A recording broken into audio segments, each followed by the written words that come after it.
This is one of my favorite topics. We're in trouble as a society. So we need to understand what our brain is listening to and change it.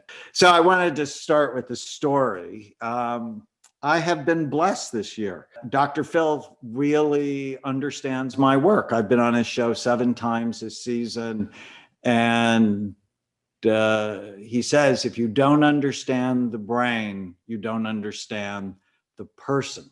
Well, about a decade ago, we did a show together on compulsive cheaters. And Jose had cheated on his wife 8 times in 4 years that we know about. And his wife had a gun and she was going to shoot him, and it was perfect for Dr. Phil. And when I scanned Jose, this is a SPECT scan. SPECT is the study we do at Amen Clinics. He's got low activity in the front part of his brain. So this is a big part of the focus area of your brain. And those holes means he's got really sleepy frontal lobes. So he's easily distracted, disorganized, short attention span. And he was excitement seeking. And for whatever reason, Jose and I, we really came to love each other, and he did everything I asked him to do. I love that because it works. What we did was we got very clear on his goals, but not work, relationships. What do you want? He wanted to be married because he didn't want his daughter growing up in a broken home like he did. With work, and he was working in a tattoo parlor. He wanted to be better. With his money, there's always a problem. With his physical, emotional, spiritual health. So we do goal setting in the 4 big circles of your life: your brain, your mind, your relationships, and your soul. Why do you care? And then I taught him these 2 words. These are the most important 2 words in the English language when it comes to your health. Then what? If I do this, then what happens? If I say this, then what happens? And then we worked on all 12 of the steps. So that was his scan before. 7 months later, his brain was better. He hasn't cheated since. We're at a decade. And oh, by the way, he went to nursing school, then he went to nurse anesthetist school, and he's making like 200 grand a year. And his children are not being raised in a broken home, which is his goal. So step 1, you got to know your goals. But too often people think of this as work related. And I'm like, no, that's how you burn out. They need to be relationships, work, money, physical, emotional, spiritual health. What do you want? So that's step 1. Step 2, you got to get your brain right. If your brain's not right, you're not right. And it doesn't matter if you do anything else. With a healthy brain, you're happier, you're healthier, you're wealthier, you're more successful. Why? Because you make better decisions. Ultimately, it's the quality of your decisions, moment by moment, over time, that determine your happiness, your health, your wealth, and your success. Over the years, I've been able to boil down brain health into this very simple phrase. If you want to keep your brain healthy or rescue it if it's headed to the dark place, you have to prevent or treat the 11 major risk factors that steal your mind. Blood flow is just critical. The number 1 brain imaging predictor of Alzheimer's disease is low blood flow. And basically it comes down to this question: is it good for my brain or bad for it? And if you can answer that question with information and love of yourself, love of your family, love of your mission, you do the right things. Step 3 is you have to know your brain type. Everybody's got a different brain. And I've had 2.5 million people take our online questionnaire. It's called our Brain Health Assessment, brainhealthassessment.com. And you'll know, are you a balanced brain type, spontaneous? That's really my ADD group, short attention span, distractibility, restlessness, impulse control. It's important to get it treated. Doesn't necessarily mean medicine, but medicine for some people is life-changing. But I have strategies for each of these types. The persistent people are the OCD people. And if you have ADD, I watched the chat, a couple of people go ADD and creative, and that is absolutely true. The sleepier your frontal lobes, the more outside of the box thinker you are, but don't hire the ADD person to be your executive assistant. They will make you crazy. You hire the persistent people and the cautious people to be your assistant, because they will follow through on what you need to get done. The sensitive types or our empathic, our empath people, but they can struggle sometimes with negative thoughts. The cautious people are anxious. But if you know your type, you can then take the supplements or sometimes medication to help balance your brain. Step 4, you want to lock up the distractions. And I love this quote. The best way to reduce stress in your life is to stop screwing up. And how do you make better decisions? Well, you know your motivation. You put those words up. You have to have a stable blood sugar, which means you need to eat to stay focused. I love this study they did at Emory University where they took 107 married couples, tested their blood sugar at the end of the day, and then gave them voodoo dolls. And they asked them to express their feelings about their partner with the pins in the dolls.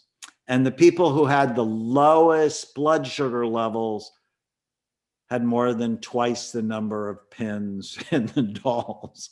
So if you get hangry, that eating protein and healthy fat at every meal helps to balance your blood sugar and your attention and helps to protect your loved ones from your hangriness.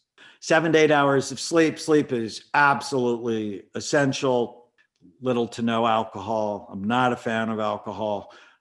Ever since I started looking at the brain in 1991 and I saw the damage it did to scans, I have been railing against it, and it's not gotten me a lot of fans.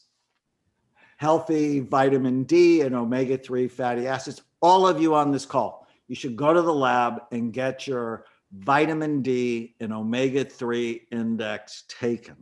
I actually think most people should be taking 5,000 international units of vitamin D a day and 2,000 units of omega-3 fatty acids. But you got to get your nutrients right. You also want to avoid trigger foods that steal blood flow to your brain. Did you know that gluten decreases blood flow to the brain? It gives you brain fog, and dairy insensitive people as well. Surround yourself with like-minded people. People are contagious, like COVID. And if you're around people that are constantly poking and distracting you, you need to put your phone on airplane mode. So dopamine is made deep in the brain in an area called the VTA, or ventral tegmental area, also an area called the substantia nigra. It works in this very interesting area called the striatum. And this is, think of it as the pleasure center in the brain, and it activates your frontal lobes. So dopamine has two pathways. One, it helps you feel awesome, but it also helps you focus. And so you never want to wear out your dopamine neuron. I am so excited to be part of Growth Day. When it comes to your life. I always think of people in four big circles, that you have a biology, so the physical functioning of your brain and your body. It's critical. Your brain is soft, about the consistency of soft butter. Your skull is really hard and has sharp bony ridges. So we have to protect it. And then there's the psychological circle, which is how we think. But there's also a social circle, how we get along with other people, and a spiritual circle, which is, why do you care? What is your deepest sense of meaning and purpose? And trouble in your life can happen in any or all of the circles. And optimization, which we're going to talk about today, happens in all of the circles. So what I'm going to do today, though, is I want to talk about, because this is about mindset, the psychological circle. And this information comes from my new book, Your Brain is Always Listening. And but I actually want to go back a decade. And I just finished another book of mine, Change Your Brain, Change Your Body. And it was a Sunday morning, and I was really happy because I'd finished the book, and I've written a lot of books, but you know, they take a lot of effort. And we were going to church, and I just remember how happy I felt. And then as we got to church, we go to this big church in Newport Beach where I live. And I told Tana, my wife, why don't you drop Chloe off at Children's Church and I'll go save us seats. And as I walked toward the sanctuary, I saw hundreds of donuts for sale. And I've been going to church since I was 4 years old. But today it pissed me off. So I'm like, I'm going to church to get my soul fed. These people are trying to kill me, because there's not one healthy thing about donuts. And then right around the corner is bacon and sausage. These are actual pictures from that day, because I was so irritated. And I just felt like I got hit in the stomach repeatedly. And before I walked into the sanctuary, I saw them cooking hundreds of hot dogs for after church. And I'm so upset. And then when I sat down, the minister started talking about the ice cream festival they had the night before. And I just can't tell you how unhappy I was, because I'm going to church to get my soul fed. And when my wife found me in church, I'm typing on my phone, and she hates that.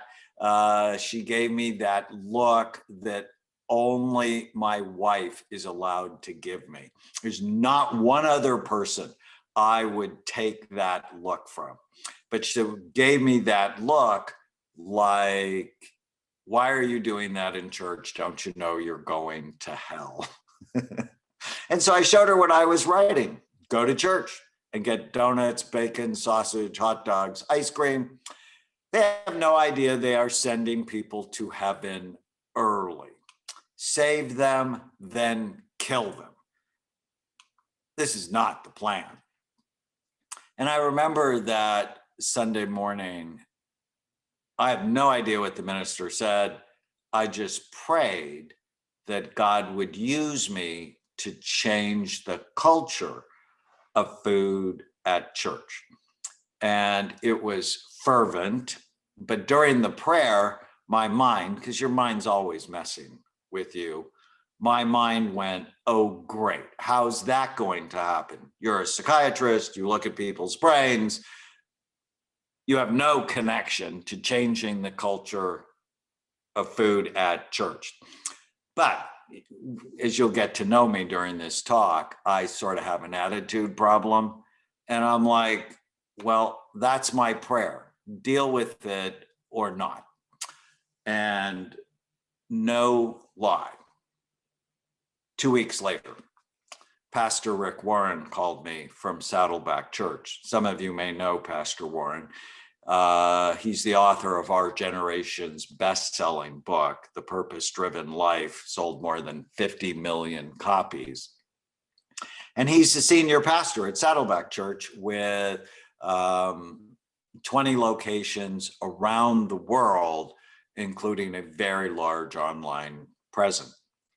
And he called me up and he said, Dr. Amen, I've seen your work on public television.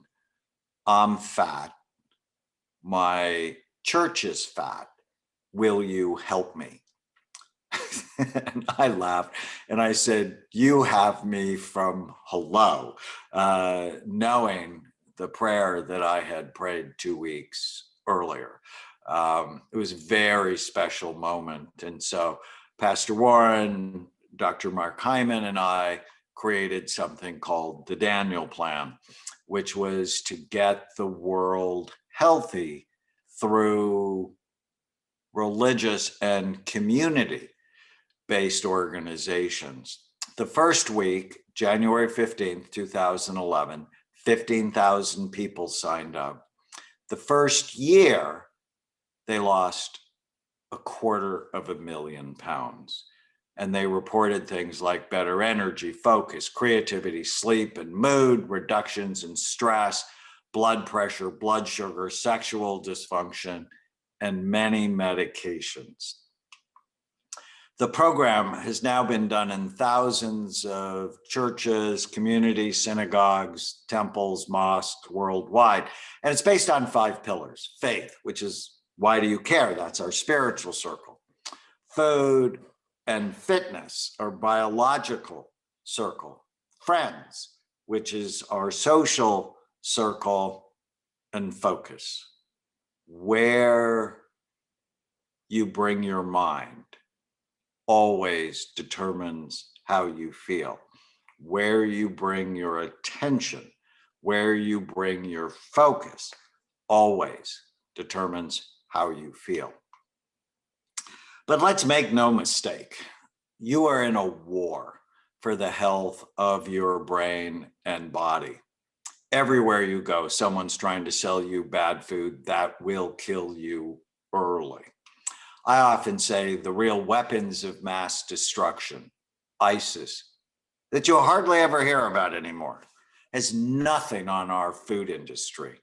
The real weapons of mass destruction, highly processed, pesticide sprayed, high glycemic, which means it raises your blood sugar quickly, low fiber food-like substances stored in plastic containers. And the food industry uses neuroscience tricks to hook your pleasure centers and addict you to bad food. So for example, this is Catherine Webb, a incredibly stunningly beautiful model who's eating a cheeseburger for Carl's Jr. You know, she would not have this body if she ate that food on a regular basis. Our social media apps are created to be addictive, to steal your attention. As the food industries go for stomach share, Facebook and Instagram and Google and so on, they're going for mind share. And how long can they keep you on these apps? In addition, the news is no longer the news because it is made for marketing and it keeps your eyeballs there longer if they scare you. And it's just so clear during the pandemic. When my wife would turn on the news, she'd be angry and anxious.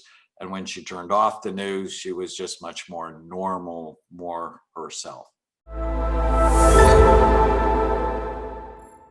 Let me help you grow your brain and tame the hidden dragons that control your happiness, habits, and hangups. So I prepared a talk for you. It's based on my new book, Your Brain is Always Listening. People ask me why the dragons in this book.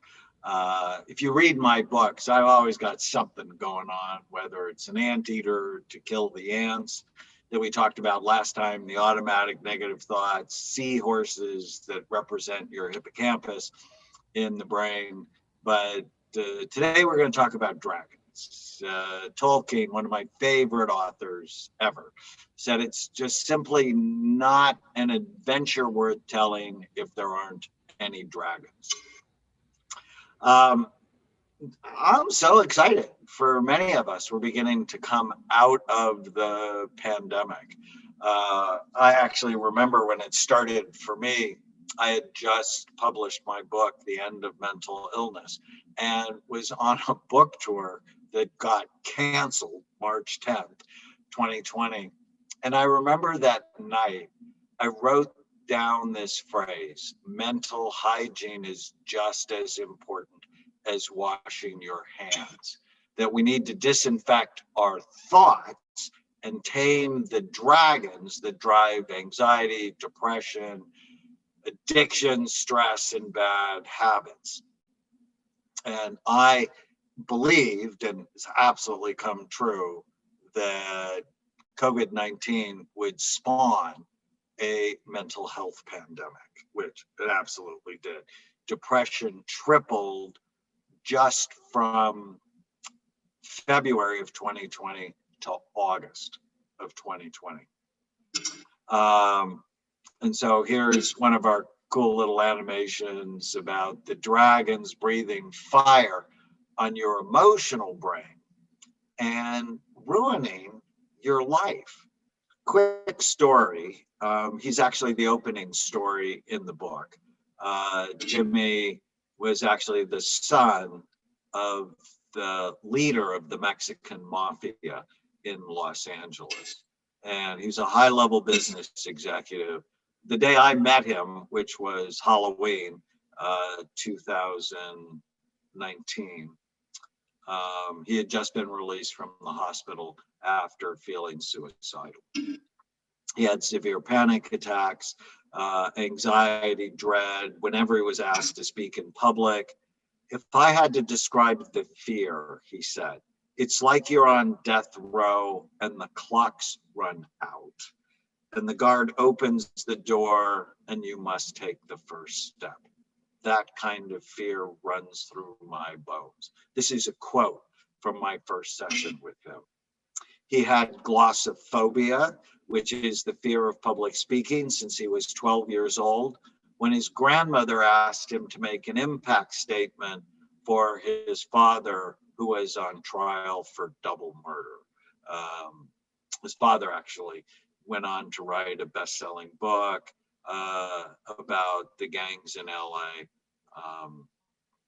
and still is in jail. What if I cannot speak and end up killing my dad, was the thought he had. His brain was filled with what we call automatic negative thoughts, or the thoughts that just come into your mind automatically and ruin your day. And ants tend to stack, link with each other, and then they attack you. And so this was his ant trail. I can't speak in public, so I'm going to lose my job. I'm going to be afraid of interviewing, so I won't be able to get a new job. I'm a loser. My wife will divorce me. I'll end up on the streets. I should kill myself. Thoughts, you should write this down. Thoughts create feelings. Feelings create behaviors. Behaviors create outcomes. So if you really want to help someone, you want to make sure they get their thoughts to help them rather than to hurt them. When you look at this poor kid's past, he had intense, persistent trauma. He watched his dad deal drugs and assault others. When he was 8, SWAT officers broke his apartment door down with guns drawn. When visiting his dad in prison, his dad made him go up to other gang leaders. It was very scary for him to test his mettle. It's a common theme throughout our therapy. He witnessed drive-by shootings, was in car chases before the age of 9. He'd been kidnapped twice by feuding family members. His mother kept his siblings, but she sent him to live with his grandparents. So you can see where the abandoned dragon comes in. He witnessed his grandmother being raped. And then the rapist asked if he wanted to participate. Imagine how that will mess with your mind. He had ancestral dragons. Both sides were loaded with anxiety, depression, drug abuse. And he had bad habit dragons. He actually loved watching violent movies, boxing, UFC fights, execution and animal fights, based on something called the arousal template. If you want to know where fetishes start, the arousal template is where were you when you were first aroused. It's often so intense that it triggers an addiction. There's always brain influences. I think that's what I'm most known for in the world is the brain imaging work we do. He had head injuries playing football. He boxed in high school. When he was 15, he fell 8 feet onto his head, was unconscious, lost his hearing, had to learn to walk again. He'd used drugs and alcohol as a teenager. Whenever we think of people at Amen clinics, I have 9, soon to be 10 clinics around the country. But we always think of our patients in these 4 big circles. You know, what's going on with your brain, with your mind, with your relationships, and with your soul, which is, why do you care? What's your deepest sense of meaning and purpose? And part of what we do is we scan people. We do a study called SPECT that looks at blood flow and activity. It looks at how the brain works. Example of a healthy scan, Jimmy had damage to his left temporal lobe, probably from the repetitive head injuries he had. And his emotional brain was just on fire, probably because of the intense trauma he had. He had an ACE score at first childhood experiences. It's on a scale of 0 to 10. People who have a score of 4 or more die on average 20 years earlier than people who are under 4. He had a score of 8. And hypervigilance just sort of got stuck in his brain. So, but with treatment, he thrived. Diligent dragon and ant taming, medication for his left temporal lobe, supplements for his brain. We make something called Happy Saffron and Brain and Body Power Max. His mood stabilized, his anxiety lessened, better husband, team member, lost weight. It was very common for our patients if they're overweight, stronger, more energy. And he started to help his family get well. Get it, give it away, keep it forever. You have to share what you learn in order to really solidify it in your soul. This can be your day for personal growth. This can be that day you committed to and you remember and you go, that was the day I got myself a community. I got better coaches. I committed to making my life the absolute best that I could. This is that day. Make today your growth day. Click the button on this page and sign up right now.